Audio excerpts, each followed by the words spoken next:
Can you see me? Maybe enough of me? Alright, so welcome to the Beast by Default show. Those of you that follow me on social media, and please do, because my life is very dramatic. About 7 days out of 10. Just do me a favor, and if you have some less than compassionate things to say, bring it to my inbox instead of in the comments. That's kind of nice. But if you follow me, you know that my chemo pump was beeping, needlessly malfunctioning the other day. This is the good beeping. This means that I am done for my weekend of chemo. So we stop this.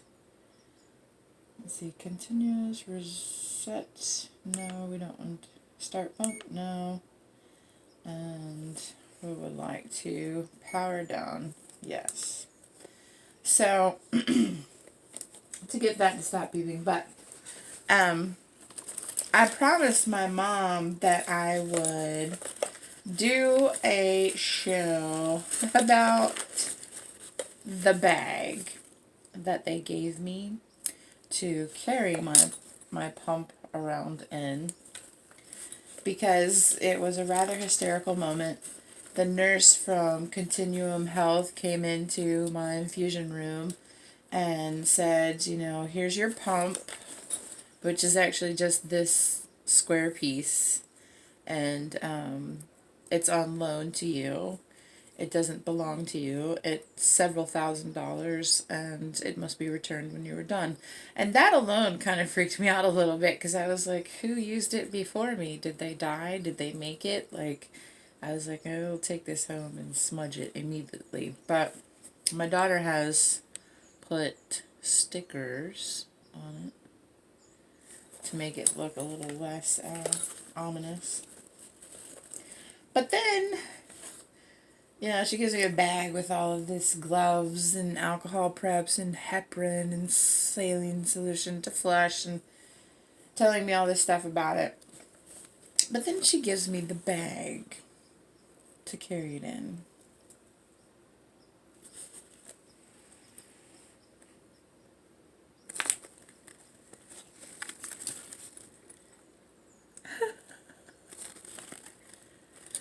This bag, I don't know how to explain this to you other than it feels like paper. And it's very uncomplimentary. And I was like, wow, this is $1 billion industry. Cancer is big money. And this is the bag that you give me. But okay, you know, I get it. You don't get Burberry. Okay, fine. But she started modeling ways that I could wear it. And, you know, she was like, you can wear it like this, or you can wear it like this, or you can make it into a fanny pack. And those of you that know me personally know that probably the look on my face was something about like this.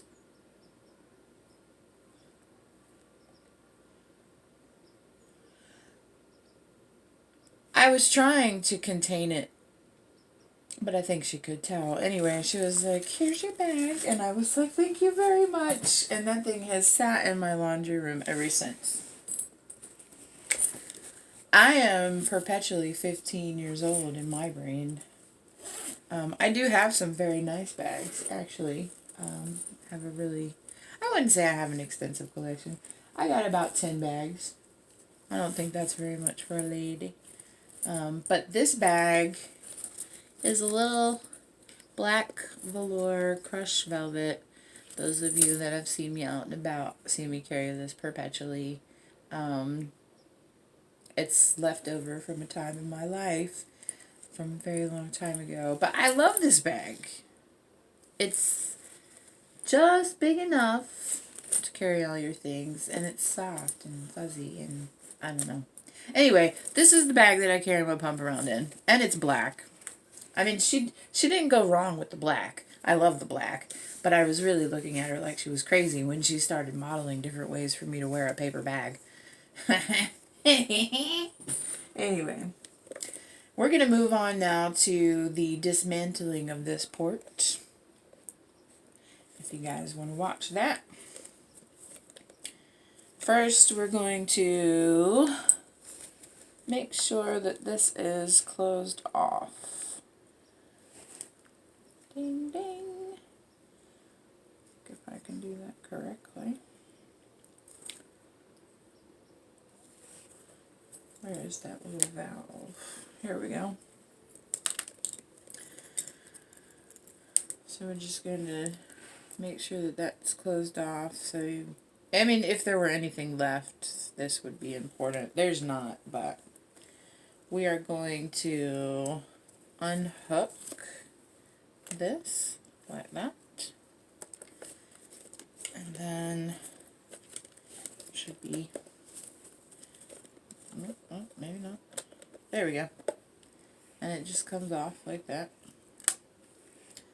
And I hold on to this until I go back for my next infusion. I get infusions every other Friday. I have to because I'm part of a intense study because of the rarity of the particular kind of DNA mismatch repair situation that I have. I stay in there all day on Fridays. On my Friday. Literally all day. And then I get to take that pump home and I wear it until Sunday. So, moving right along. This, we are going to, we're going to unscrew this. If I know what I'm doing here. Okay, so we've unscrewed this. This was the container that your drugs are in. There's like a little bag in there. I don't know if you all can see what's left of it. Maybe, maybe not. It's all crinkled up now because all the drugs are gone out of it into my body. And we put it in this handy dandy bag. Caution.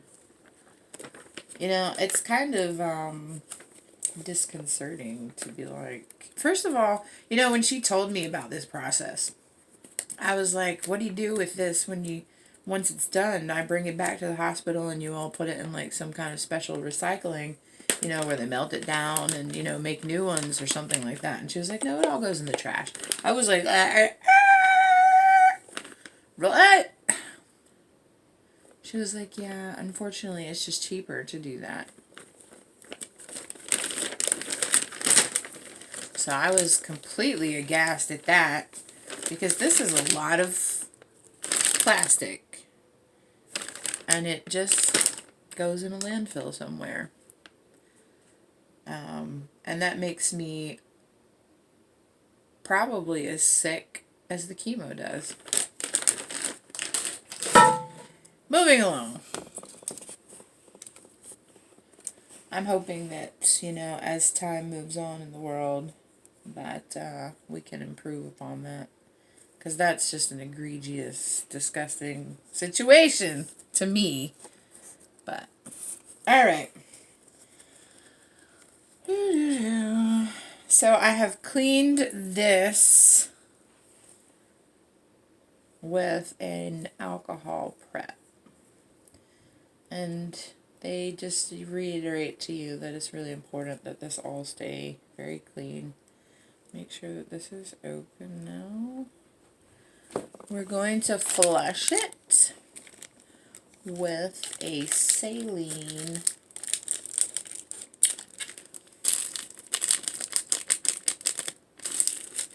bit.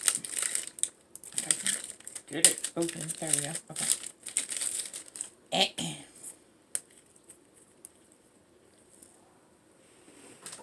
There. This doesn't seem very exciting to me, but I'll just do this. Give myself a blush.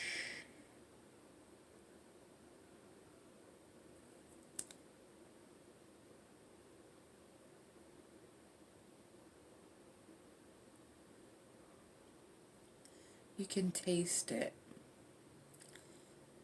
and it's a very interesting sensation. And you know, when they told me about this process, I immediately started thinking about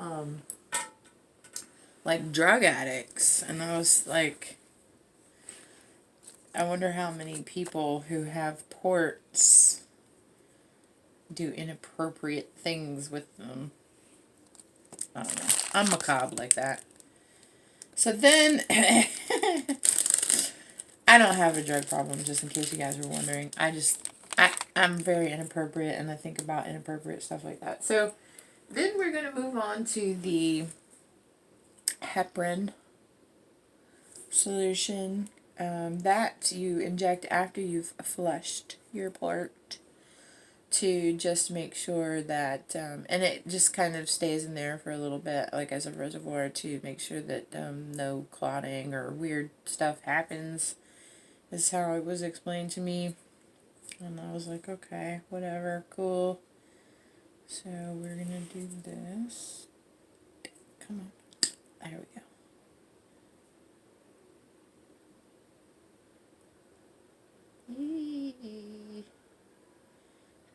And it's also a very strange taste that comes into your mouth. Alright. So that is done. Oh, good.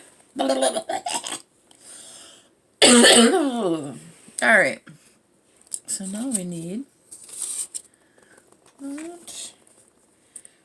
This is the time for the taking out of the port.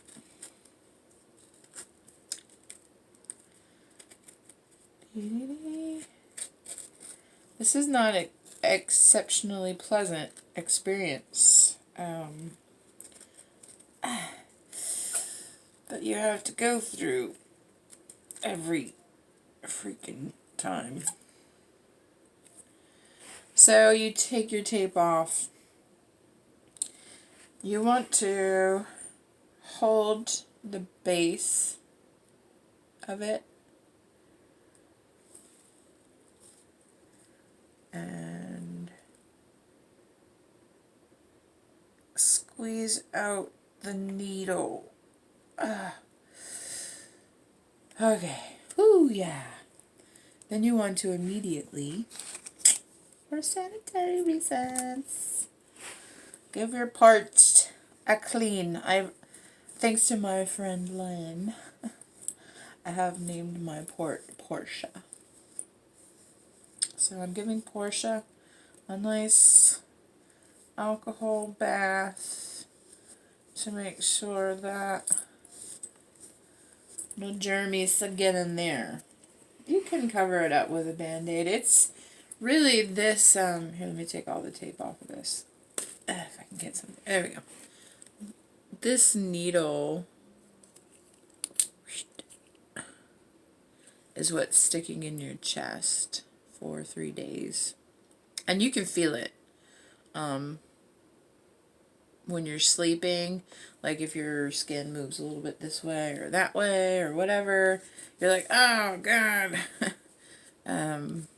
But just that little tiny pinhole. So I mean, if you want to put a Band-Aid on it, it's fine, but whatever. And it just goes ding, ding, ding, ding, ding, ding. Anyway, enough of that one. And so I put all of this into my bag.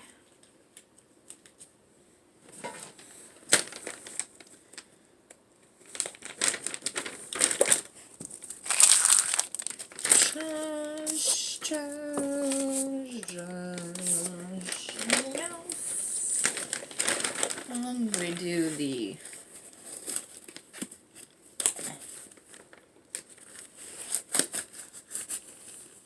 and we're done. Now, with all of that done and said, I would like to talk about I don't care if you like the person with cancer that you know, or if you don't like them. Their life is hard enough already, I can assure you. The side effects of my chemo are incredible cold sensitivity. So while I'm on it, I am perpetually freezing. And I'm not talking about just like, let me put on some extra blankets and clothes and I'm okay. It doesn't go away. It doesn't matter what you put on. And it doesn't matter if you sit in front of a space heater.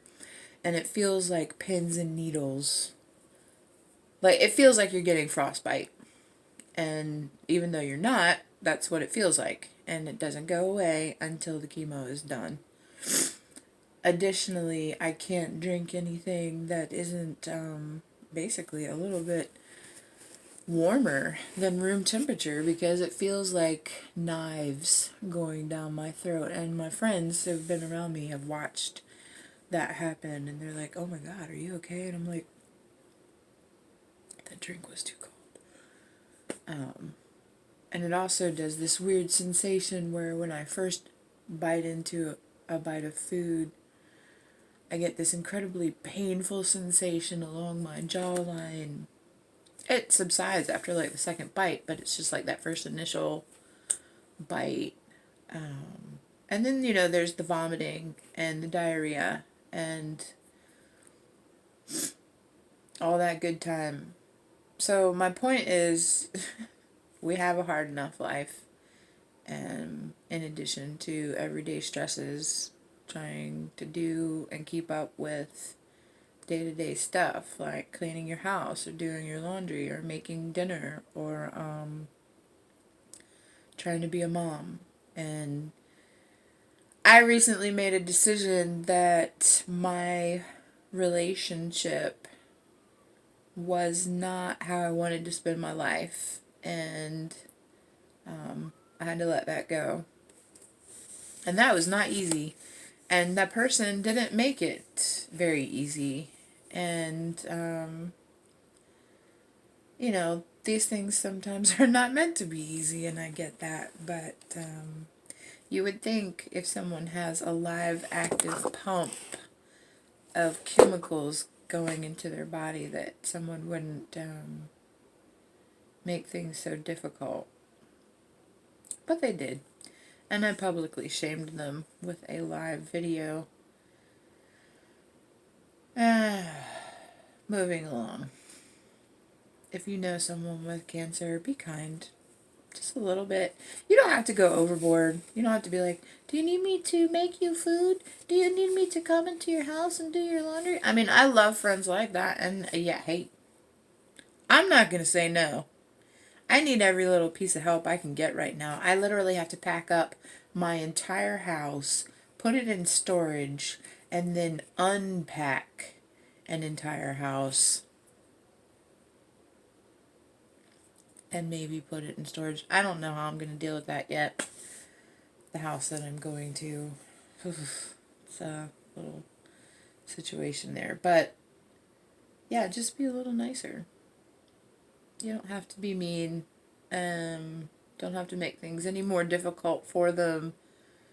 Maybe just, and if you don't have anything nice to say to them, because you don't like them, or you're jealous, or you're envious, or you think that the way that they're living their life is wrong, or incorrect, or it's not what you would do, or, whatever.